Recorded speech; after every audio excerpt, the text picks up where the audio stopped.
cas, merci beaucoup. Naïbi que vous allez très nombreux à nous suivre en ce net moment. Dans le cadre, réfléchissons ensemble, mais réfléchissons bien. Lelo lisusu toye pona kosolola to komanyola oyo biso nyonso toyebi le sujet autopesi lelo rencontre Fayulu Tshisekedi, agitation des kabylistes et excitation des tshisekédistes. Pourquoi? Topesi en gros forme interrogative justement parce que depuis un certain temps, il y a beaucoup d'agitation, il y a beaucoup de réactions dans un sens comme dans l'autre. Agitation à Liboso, d'abord de la part des kabylistes et puis à mi-balé de la part des tshisekédistes. Je ne sais pas s'il y a une autre tendance au Nabosan. Nous avons constaté avec vous que les kabylistes ont moni le col à acte à M. Fayulu et Zali acte à haute trahison. Bazomona le col a trahi Bango du fait que Andimi Kokende, n'est-ce pas, Kosololana Félix Tshisekedi. Parce qu'on que Azali instable, Azoye Belo Gazo Lukate, à un certain moment, il adopte le point A, Akena point B, comment Bango surtout Bazaki d'accord, il y a Kozala dialogue, mais en même temps, il y a Kéli Soussou, Okutana Félix Tshisekedi. Est-ce qu'Alinga Sala en solo a trouvé solution? Est-ce qu'Azako Bundapon avait des tarias? Est-ce qu'il a trahi Bango? Ceux qui a trahi Bango à quel niveau? Mais ce qui est surprenant, il y a aussi de l'agitation du côté, il y a Bandegonabiso, il y a IDPS. Kunape Bazali divisé, Bamoussou Basepeli, Bamoussou Basepelite, parce que Bazako Mona que Boye, il a fallu lui changer la donne. On va maintenant essayer de réfléchir là-dessus. Et je crois que pendant que Tozako Lobelango, je pourrais éventuellement donner mon point de vue, bien que la vidéo tant moulaïte, mais je donnerai mon point de vue. Ce qui peut causer Ngato Bakissa, parce que si Gato ça la vidéo, oh yo tout ça un problème d'électricité, n'a pas de l'électricité d'Arali Soussou, et donc comprenez que tout ça là un peu poussé. Monsieur Martin Fayulu. Monsieur Martin Fayulu a fait une déclaration et dans cette déclaration a sollicité à ce que Monsieur Félix Tshisekedi Ayambaye a saigné audience en fait. Et dans cette déclaration a soulevé le problème, il y a insécurité dans la partie Est. Et il a insisté sur le fait que Makamune Yozotambola Oiga a donné naïe à craindre à ce que la balkanisation est comme à plus proche. Il pense que par rapport à la donnée, balkanisation est makalaté. Sur base de quoi a-t-il fondé son analyse? Sur fond de quoi est-il arrivé à tirer cette conclusion? Est-ce parce que M. Kabila a Daïna Goma? Est-ce parce que Ayoki Sangoke, il y a quelque chose qui se concocte quelque part? Ou sinon, Ezalaki, une manière pour donner un sens à son message et attirer, n'est-ce pas, la sympathie ou la considération de la population congolaise. Parce que Bissoyon Sotoyebi, na Congo, le mot balkanisation est sa chair de poule. Moutounion soit dans la tendance, n'est-ce pas, il y a côté les masoka qui balkanisation. Et au regard, il y a donné, compte tenu, il y a moins calmi, au Ezali Lelo, il peut se dire, voilà, Ndenge Zaliwana, il y aura balkanisation. Et donc, dans ce contexte-là, et Sengeli Nabiso, Totelema, pour donner du sens à son message. Donc, moi, je pense que il vous revient à vous, le compatriote, Boluka Boyeba, quelle est la motivation? Il a fallu, il a insister sur la balkanisation. Voilà pourquoi, Tozako Senga Nabino, peuple congolais, Bozwa Penza, tant il y a analyser. Oh, M. Martin Fayulu à Lobaki, au sortir, n'est-ce pas, il y a, comment je peux appeler ça? Au sortir, il y a rencontre Naé avec Félix Tshisekedi. Parce que la sortie, il y a Naé avec Félix Tshisekedi. Il a exhorté M. Félix Tshisekedi à accepter le dialogue. Il y a SCC na Senko.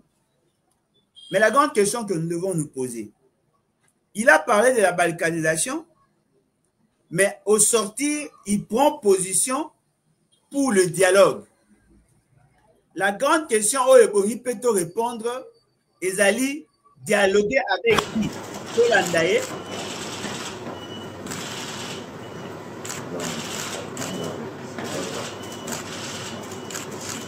Vous savez que le pays est dans une passe très difficile. Nous sommes attaqués de partout. Nous avons besoin de la cohésion nationale.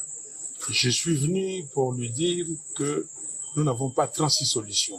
Nous devons créer un camp de la patrie. Donc les gens qui luttent pour leur pays. Et donc pour cela, avec toutes ces crises que nous avons, crise sécuritaire, crise sociale, crise politique, la solution c'est un dialogue. Donc je lui ai demandé de tout faire pour rencontrer les évêques de la Senko et les pasteurs de l'ECC pour discuter afin de voir ce pacte social qu'il propose, comment est-ce que nous pouvons le mettre en avant.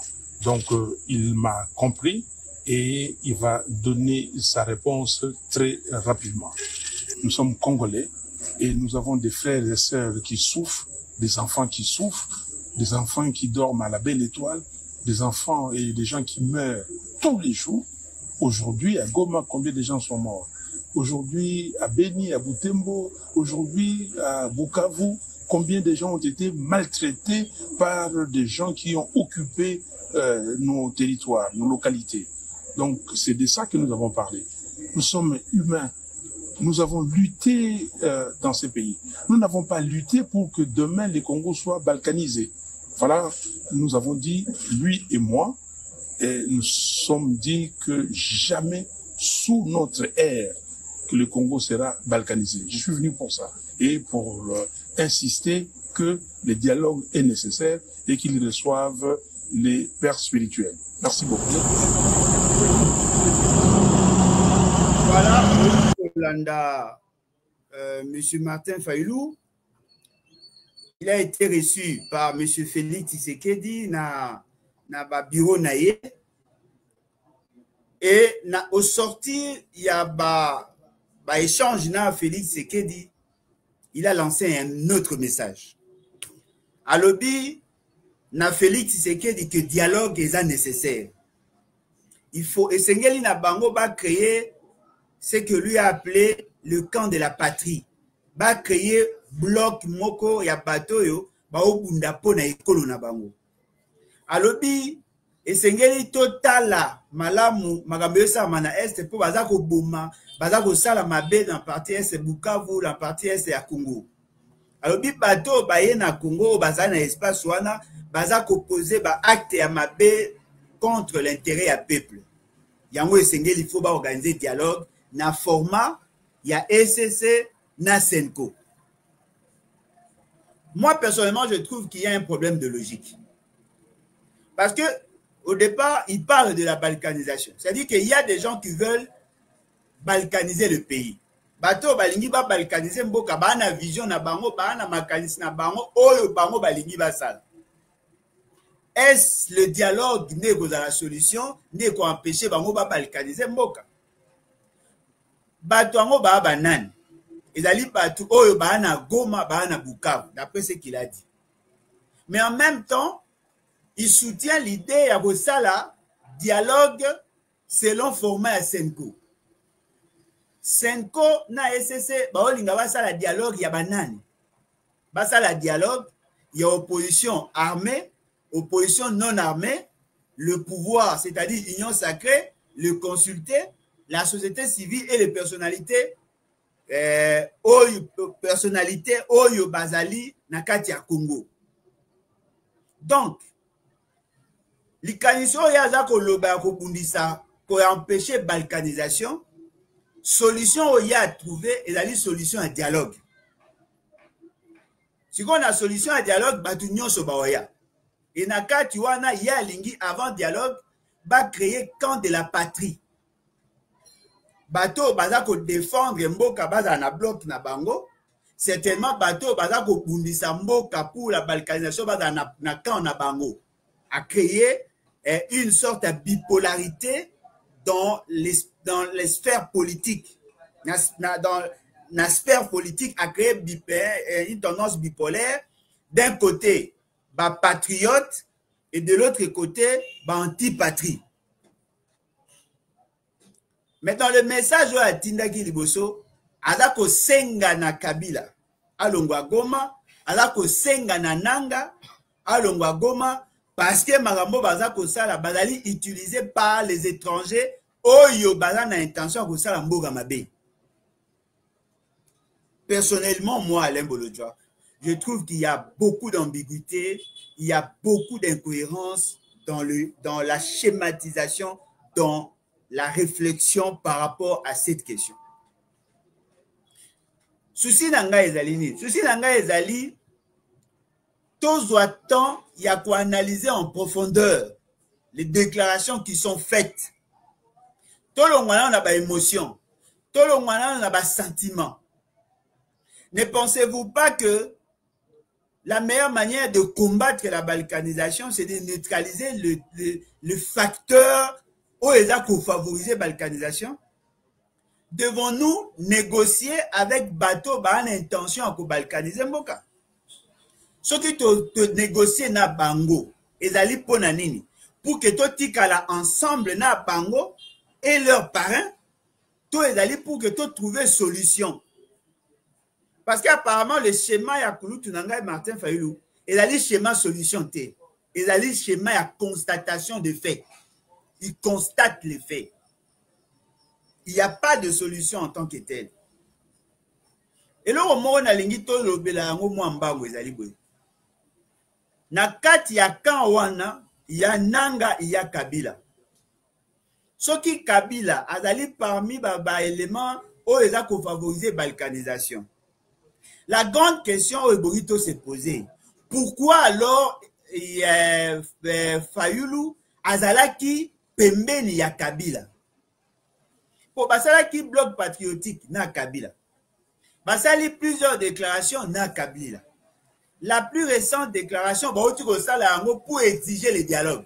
C'est-à-dire, Nanga, Kabila, Moïse Katumbi, Delis Esanga, Fayulu, basalaki déclaration pour na kosenga dialogue. Tant basalaki déclaration, orientaki déclaration na bango na communauté internationale, mais aussi na Félix Tshisekedi pour andima dialogue. Cela veut dire batu yangambo kuna yazobenga acte du mal et là bato basenga ki dialogue. C'est Félix Tshisekedi qui bloqué. Mais ya lingi basa la bloc na Félix Tshisekedi pour que ba empêcher bato ba na ngambo musu basa la ligne. Ba favoriser balkanisation. La grande question, avant ça la déclaration na yé, oh ya salaki à 3 minutes 40 secondes, c'est combien? Il était avec Kabila. Azalaki na bato bazana ngambo wana kuna. Mais lelo yo alingi asangana na Félix pour que ba combattre bato mususu kuna. Ce qui veut dire quoi en clair? Monsieur Martin Fayulu alobi nyonso ya yebite. Certainement qu'il y a yokaki quelque part que batu moko ba na posa ba balkaniser mboka, mais de l'autre côté, certainement tant azaki na bango. Certainement qu'il y a yoki que bato ba na ngambo kuna balingi ba sale loko moko bo o ya sepelité. Voilà pourquoi aye ko zonga vers Félix Tshisekedi pour qu'a proposer yé algorithme les solutions au ya moni. Mais fort malheureusement, maloba o ya loba ki wana ya kati o esenga yike bakuta na Félix Tshisekedi batuna ba yebi amote. Parce que ngana za koloba. Ce qui maloba o Martin Fayulu a lobby. O ayebisi pino ke il faut pas se créer bloc asengi na Félix Tshisekedi ba akende a soutenir yamba basango. Ce qui message na ezai kaka o ya lobby wana. Ebonga atinde les SMS. Parce que pourquoi avoir créé autant de mythes, autant de boucans, autant de suspense juste pour demander à Félix Tshisekedi d'accepter le dialogue? Ou sinon de créer un bloc, comment on l'a appelé ça, un camp de la patrie. Juste pour ça, yango a sali déclaration wana, yango a kei kokutana Félix Tshisekedi. Juste pour ça. Et au finish, à zone ici, na EAC, et na nini na ECC, na Senko. Mais la démarche à SSC na Senko, bolie ba yango que nanga koya. Kabila akozala. Les autres groupes armés bakozala. Bakoya pour que ba solola. Et quand on va solola, on a Félix Tshisekedi peut akozala. Pona nini Martin Fayulu atikalaki na position na yete. Tout en demandant à Félix Tshisekedi yakozala na dialogue. Pourquoi vouloir créer le camp de la patrie? Qu'est-ce qu'il y a derrière? Est-ce parce que baza sûr que dialogue est possible bazo ko préparer plan B? Toi baza sûr que dialogue n'est ko pekisa balkanisation. Voilà pourquoi je demande na bino bat bo landa biso bo lukana nous ko comprendre. Et loko nini Martin Fayulu asalaki nyonso akutana na Félix Tshisekedi. Parce que ba élément oyo bino bo yoka. Mamakambo bino bo moni. Et à Moukié. Il y a d'autres éléments d'information où il y a l'obité. Quel est le danger? Est-ce la balkanisation ou sinon l'idée il y a que ça battu pour basolola? Parce que dans leur démarche, par exemple, on a que dialogue des solutions. Yé Kabila Moïse Katumbi na Délice Sanga basigna qui déclaration pour na kosenga union, basenga dialogue. Siko lelo yena bango ba kabwani. Soki bolandi na ba émission à télévision, boko mona batu ya Martin Fayulu bakomi ko attaquer quand ya Kabila, bakomi ko attaquer quand Moïse Katumbi. Po baloba ke bango ba na position ya mabe. Mais kalate bazalaki bango nyonso ensemble. Basala déclaration. Tango biso to telemelaka déclaration na ba monaka biso mabe. Mais lelo bango ba moni déclaration na bango basalaki eza mabe. Tango biso to boyaki ko sangana na Kabila ba monaki biso mabe. Mais bango basanganaki na Kabila. Tango nani comment nani? Muzito asanganaki na Félix ba monaki mabe. Mais lelo bango bali basangana na Félix. Y a-t-il un problème de choix? Y a-t-il un problème d'orientation? Devons-nous vraiment croire à ce que l'on nous dit? Devons-nous croire à la sérénité? Il n'y a pas tout. Oyo basali ba déclaration. Oyo ba memi bino na débat wana. Parce que je trouve que quelque part, il y a beaucoup d'incohérences. Il y a un problème d'analyse. Il y a un problème. Il y a le lengue ba olinga ba trouver solution. Je ne condamne pas la démarche à Martin Fayulu dans l'absolu. Mais je constate qu'il y a beaucoup de couacs. Il y a beaucoup de non-dits. Et dans le cas, il y a des non-dits wana, nous créer suspicion. Je suis désolé. Moi, je n'ai pas compris la pertinence de sa démarche. Non, il faut une balkanisation, le pays est en danger. Alors que la démarche et le dialogue, ils ont déjà enclenché. Après si, responsabilité na Nanga, na Kabila, apparemment il a semblé dédouaner un peu M. Félix Tshisekedi. Et par lobby, na sengi na otokuta na toloba makambo ya solo tomi lobi la vérité. Mais la vérité, à moi, lobi la vérité, à lobby na ye, to créer camp de la patrie parce que le pays est menacé par la balkanisation, to qu'il y ait un dialogue. Je suis désolé, hein. Fayulu sait que Kabila a un problème. Fayulu sait que Nanga a un problème. Fayulu sait que Félix Tshisekedi a un problème. Mais la solution qu'il préconise, il faut tout solana bango. Ce qui toque au solana bango et la kisi, Kabila bomamoto, Félix Tshisekedi bomamoto, Nanga bomamoto, to fan ensemble to solola. Ce qui va si au solola, il faut maintenant veiller à ce que les résolutions soient appliquées. Il y a un moment même à l'avènement, il y a un gouvernement à très très large union nationale. Batu ya Kabila barokota, batu ya Moïse Katumbi barokota, batu ya Nanga barokota, batu ya Eside barokota, batu ya Mususu barokota, basangani, basali gouvernement à large union nationale. Ils vont chercher maintenant à appliquer les résolutions dans la carte. Je pose la question, est-ce que ces gouvernements ekoya, ekozala capable ya kosambisa bato ba bomi peuple congolais? Est-ce que le gouvernement ekoya et qu'on a un moyen, il y a coupé sa biso armée à Makasi pour combattre les futurs ennemis. Parce que ceux qui sont ennemis, ils sont Félix Tshisekedi Basangani. Parce que il n'y aura plus de balkanisation d'après Bango. quelles sont les garanties? Oh, les que cette fois-ci, ceux qui ont un dialogue, les gens seront sincères. On va Kolongola, Nyonso Ezaki Amabe contre la République. En ce moment-là, la balkanisation est ici. Parce que si tous les Congolais s'est décidé, les lots, oh, bazana opposition, bazana pouvoir, il y a cause à l'ensemble. Mais bateau, bazuli likanisia balkanisation, barolukasu bateau moussous. Parce que lobby va prendre qui nanga te, mais le lot est nanga. Lobby peut revoir à moutou moussous. Peut-on espérer, il y a qu'à connaître les changements dans ces pays par le simple fait qu'il y a qu'à sangisa bango?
En tout cas, désolé, il y avait un petit souci, na signalé qui déjà, on a un petit souci par rapport à la charge de passer na mécanisme moussous.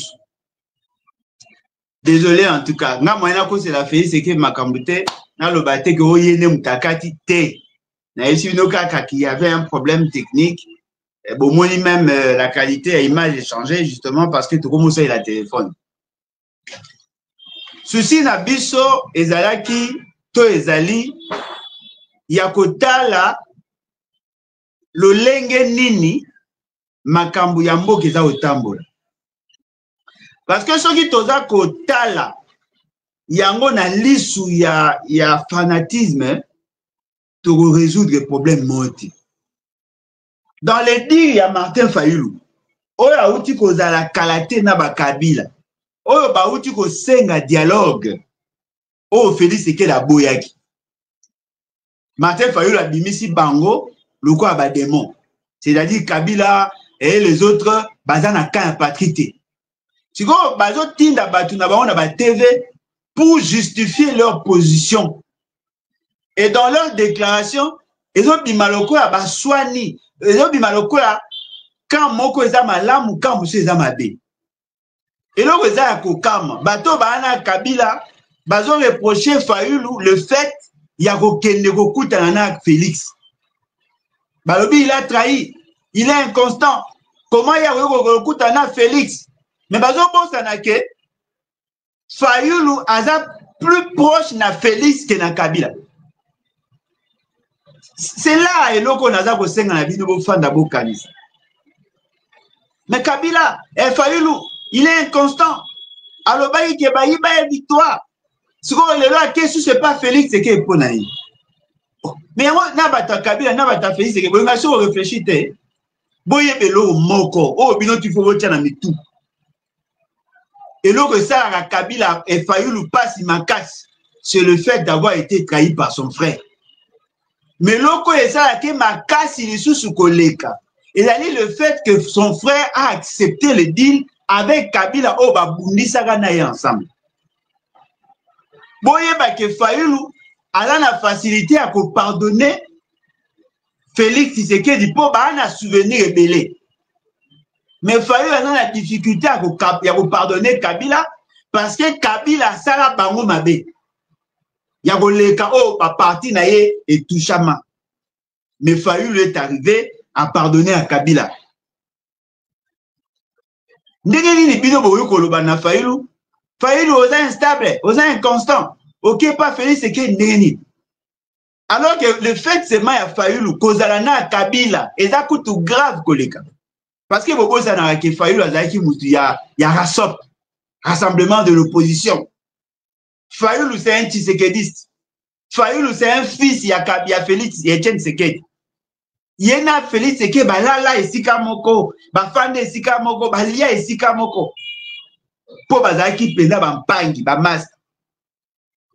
Si Fayoulou est arrivé à pardonner à Kabila, Fayoulou est aussi capable de pardonner à Félix. Botala Fayoulou sera sangani na Kabila. Bako yamana nenge Félix seke sangani na Fayoulou. Po baane lo moko, bango tu bauta na rasop.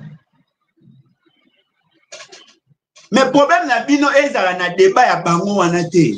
Problème na bino ezala na question ya solution à problème. Il faut que longwa na débat ya kotala Fayoulou Kabila te. Est-ce que démarche ou une solution? Moi je ne pense pas.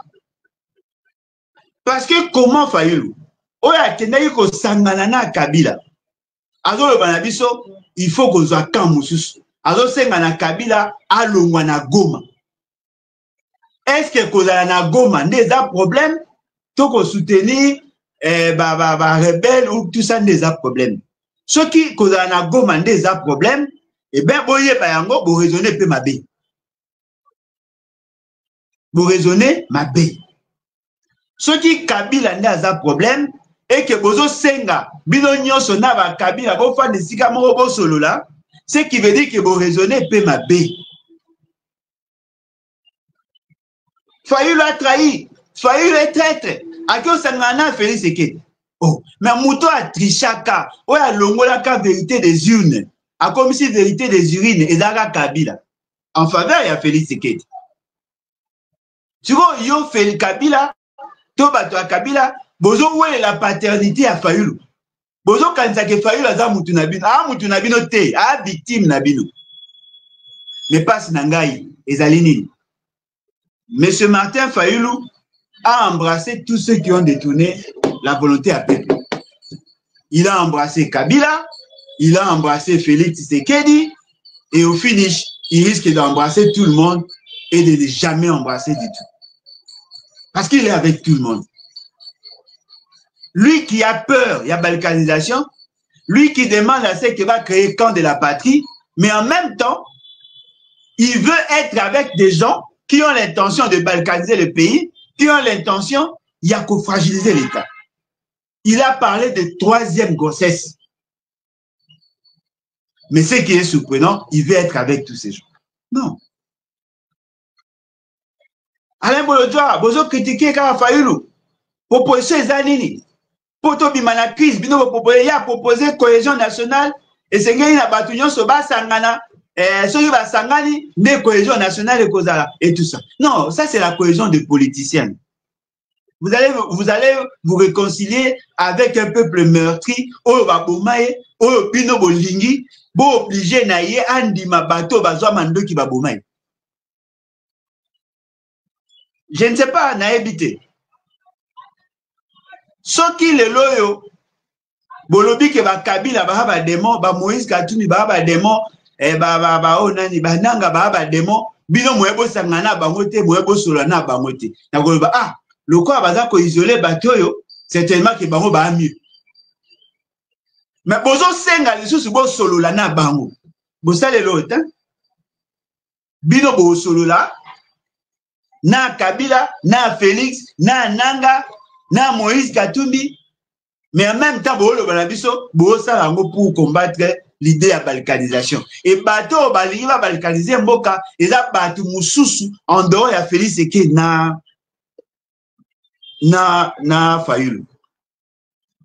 Au juste le bani parce que moi dans mon raisonnement dans modèle d'analyse nanga na comprendre des manches na binote. Je suis désolé na comprendre les binote. Si vous pensez que le dialogue est la solution et que bino bozo kunda pour la cohésion nationale, ceux qui bozo kunda pour la cohésion nationale, yo obimi lokola facilitateur bien que na éviter ceux qui s'aiment comme Tetinio to SCC, ceux qui bozo kunda pour la cohésion nationale et que yo zo jouer rôle wana loko zaki na ba Kabila okoyi ko diaboliser sur ba Kabila te pour luko gagner Félix Sekedi.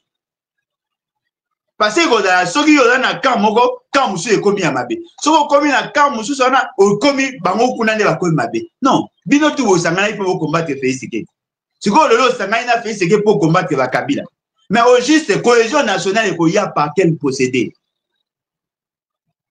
bon ça la nini pour la cohésion nationale pour bozo créer ba condition d'éloignement boza sincérité. Je suis désolé. Vous voulez négocier, dialoguer avec Kabila, aménager, bon aplanir la divergence, bon éviter l'attaque, bon éviter diabolisation, parce que ceux qui va moni, Fayulu la commune à Félix, au luka bango beaucoup tana esouté. Apparemment, bon, on a posé la cohésion nationale. Pour bateau, on a posé la cohésion nationale, on a posé la raboïté. Dites la vérité à la population, vous avez vos calculs à vous qui n'ont rien à voir avec la cohésion nationale, avec la lutte contre la balkanisation. Dites ça à la population. Dites ça à la population. Population a yé ba que makambo bino bozo sala et ko abouti na ngone loté. Dites ça à la population. Comment voulez-vous que non, voilà, il faut le dialogue. Parce que si Félix Eke va dialoguer, il ne va plus dialoguer avec Fayulu. Pour la solo déjà.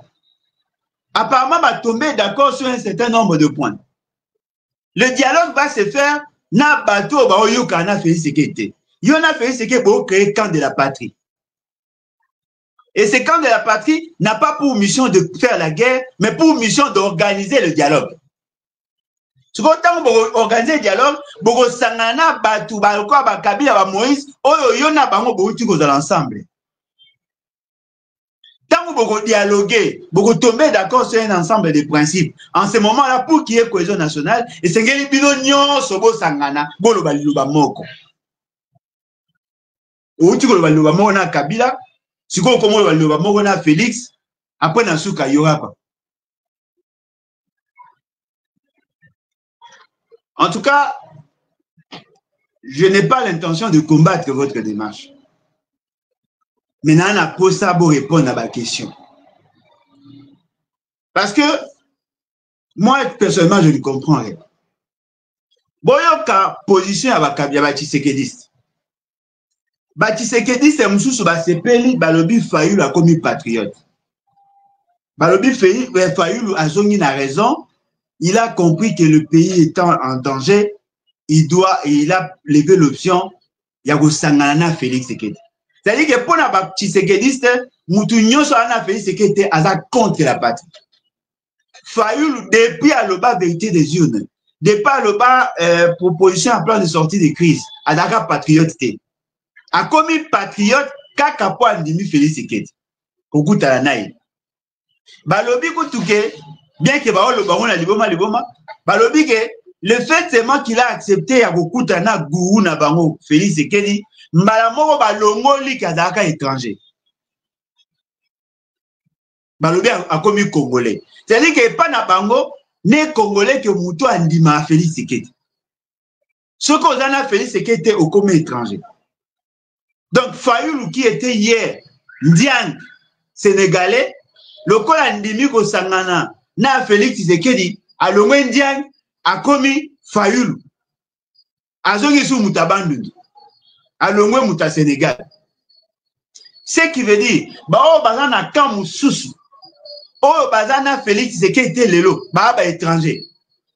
Neti Moïse Katumbi, a juif. Kabila, Aza Rwandais. Delis c'est ça, ba lukela place mususu. Ba lukela bango ba nationalité. Mais ceux qui bandimi ko sangana Félix Sekedi, ba longola ba nationalité nyonso, mbala moko ba komi ba congolais. Parce que le dialogue oh bango ba olinga ba sala dialogue intercongolais. Moïse Katumbi Bagoya a longwe mundele a komi congolais. Ba longola zambien, ba longola juif a okoma congolais. C'est comme ça que Bango c'est-à-dire, tel que nous sommes là, on n'est pas en train de parler de la nation. On est en train de parler des intérêts partisans, d'intérêts privés. On parle des intérêts privés. Les politiciens sont dans leurs calculs.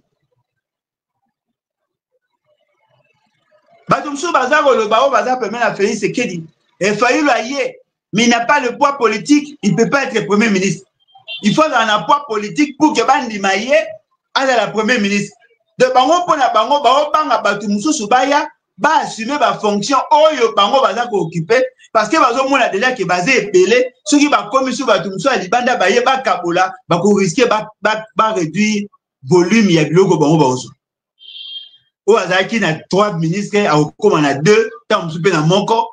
Il faut que Bao Bagoya Bazoate, Bayaga Pamba, Bazoate, ceux qui bazuite ne barondima. Mais ceux qui allaient pour la poste, il faut pas ça surtout Batona Bayate, pour ceux qui baillent, Bao réduit ni na Bao. Voilà la classe politique congolaise. Bazaka n'a pas calcul. Mais la question fondamentale, oh, il faut la soulever qu'il y a balkanisation. Til est l'eau, Moutaolo de la moitié. Même Fayoulou lui-même a sali déclaration dans le lobby. Lelo Nengeza, Boyoka, la substance, il y a ce qu'il a dit en termes de balkanisation. Comment empêcher la balkanisation? Tilelo ezate. Tilelo ezate. Ba victime, il y a guerre. Ba victime, il y a oignon, son peuple a souffert, a subi pendant tous ces temps-là. Personne n'en parle.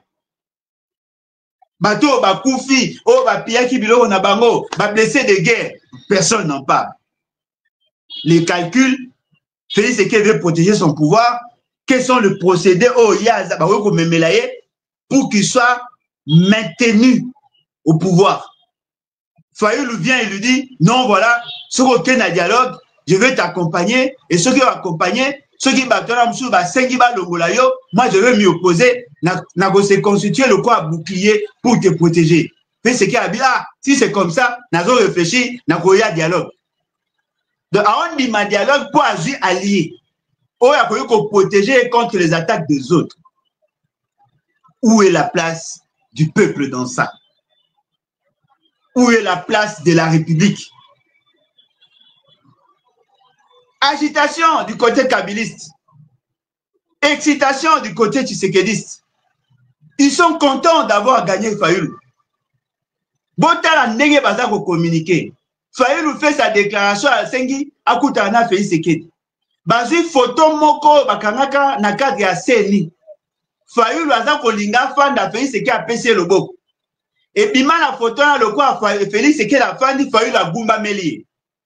C'est cette photo que eux ont utilisée. C'est-à-dire que Bana Posa va humilier Fayoulou, Bana qui sait que Fayoulou a son Luka Félix Sekedi pour une position de faiblesse. Mais vous avez une classe politique à Congo. Tous ceux qui vous approchent, vous calculez comment les détruire. Excitation dans l'île de Pes. Aïe, aïe, Asuki, Alobaki, et tout ça. C'est-à-dire, qui peut prendre le risque d'approcher un monsieur comme Kabila, comme monsieur Félix Sekedi? Il y a moi, la Zoé Bissakulu, Tunangai, Martin Fayoulou. Et ça lit plus de 6 ans, près de 6 ans. Tobeta même les solos. N'enga zo mona makam, o ça l'erreur. O ça l'erreur. Le plus grand perdant est Ozayo. Le peuple n'aura plus confiance en vous. Parce que yo mo Oza en hésitation, Oza convaincu n'a bien fondé la démarche aux ça. C'est vrai que dans l'habillage, bozo la sakebo bunda pour la patrie. Boana posa a souci à Mboka. Mobo convaincre té. C'est vrai, aux chrétiens, il faut limbisa, oui. C'est vrai, il faut la paix avec tout le monde, oui. Ce qu'on monite logique na yo yango wana, je te conseillerais de laisser la politique. Va à l'église. Bon, baira nyon solo zo ça. Oko futa yango. Ndimangai. En politique, les erreurs se payent cash. Quel risque? Au lieu qu'on soit faire confiance dans Moutoko à Félix Sekedi. Quel risque? Quel risque qu'on soit Yakozana Moutoko à Kabila? C'est-à-dire, salité nyonso ya Kabila et quoi elio nanzot. Siko lelo, bo bunda bino na bino wat boto ça la déclaration calamité. Bo bunda entre vous. Et vous gagnez quoi? Parce que chaque jour qui passe, Fayoulou devient de plus en plus impopulaire. Chaque jour qui passe, les gens ont des difficultés à consommer votre démarche. Les gens ont des difficultés à vous consommer. Kulutunangai. Sogo yoka ngate yoka ngai. Les gens se servent de vous. Kabila s'est servi de vous. Félix Sekedi s'est servi de vous. Dans la calcul politique simple. S'il y a dialogue aujourd'hui, les ténors ou les grands ensembles, et vous avez Félix Sekedi, et vous avez Kabila, yo zate. Yo ozate. Dans les débats aujourd'hui, les gens parlent de Kabila et de Félix Sekedi. Yo zate. Et pourtant, yo za victime ya bango mibale. Yo zate. Alors qu'en réalité, yo est bon à contre bango mibale. En réalité, il y a des faux à la nakana yo. C'est-à-dire les victimes, il y a FCC cash dans un côté et le FCC cash est allié dans l'autre côté. Aujourd'hui, le débat politique à l'élo Fayoulou Azate. Nous sommes pour la ligne. Erreur d'appréciation, erreur de calcul.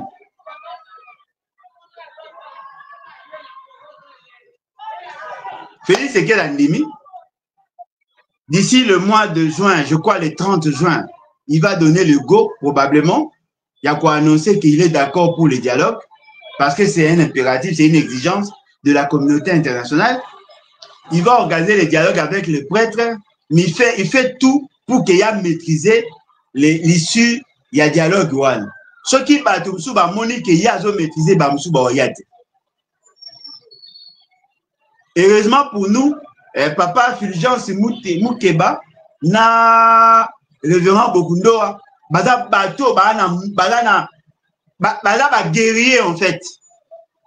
Bateau, baza na organisation, et kotika bango jamais, baza ba décision à l'encontre de la philosophie avec l'église d'abord. Peut-être que le dialogue est au Salima, peut-être que au Salima bien, mais moi, Alain Bolodjoa, je suis convaincu que le problème du Congo ne trouveront pas de solution grâce au dialogue. Je suis convaincu. C'est vrai qu'il y a possibilité de donner de bonnes orientations. C'est vrai sur le plan technique, les églises ont fait un travail. C'est vrai. Sur le plan méthodique, sur le plan technicité, ils ont réussi. Mais il y a un seul élément que d'aucuns semblent négliger, la dimension anthropologique des acteurs. Qui peut prendre le risque de faire confiance à un monsieur comme Félix Tshisekedi? Qui peut prendre le risque? Qui peut croire un seul instant que le peuple va accepter Kabila?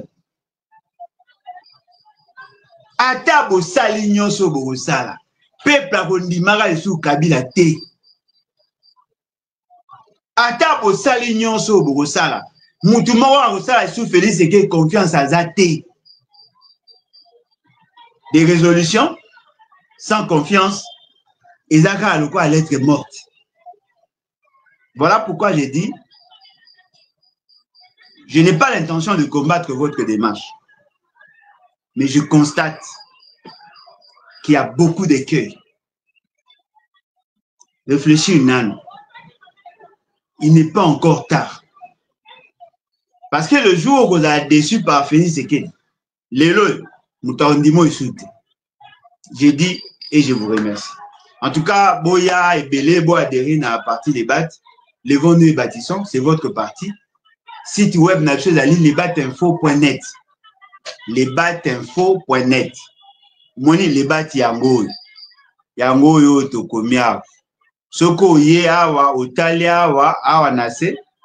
Otali oromona lebat zawana lebatinfo.net et au code sur un site web nabiso au qui que s'enregistrer et à la fin au commis membre et à lebat au semba carte ça viendra après. Mais l'essentiel d'abord de s'enregistrer. Il suffit seulement d'être congolais, au commis membre et à partir d'Abisso.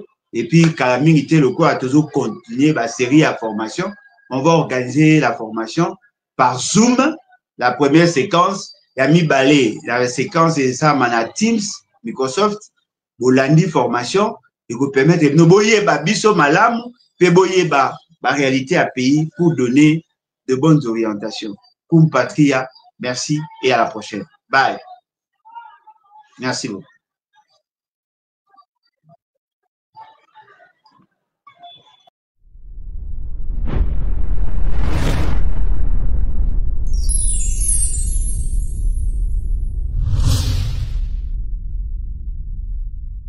Les BAT, lèvons-nous et bâtissons.